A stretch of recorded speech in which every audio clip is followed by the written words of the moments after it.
Takpak ko lang siya. Okay. Magluto tayo ng sutanghon. Ay! Munggo. Mag-isa muna tayo na. Ito sa ikisa gatong lamas. Kining. Kuan. Bawang.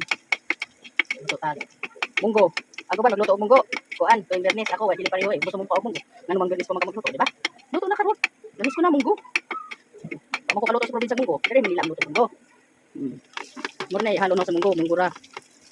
Ako. Kani akong gulay ibutang. Mag-uot dahil sila kung kining gulay o ibutang. Di ba? Kining. So nga na ni. Alok bate. Ganiri ako mag-isa. Iya, ato taktak dere.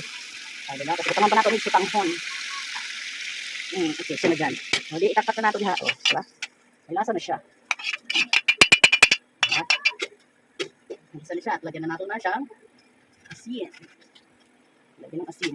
Utaman pa nato na siyang kuan. Yung tubig. Kuha kang tubig o sutanghon.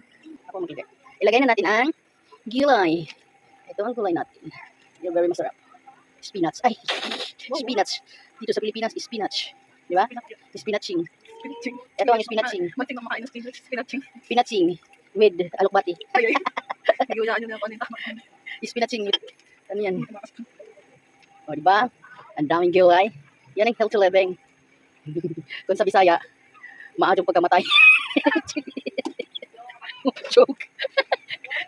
Kasi English, healthy living. Di ba ang living? Kung sa Bisaya, di ba ang living?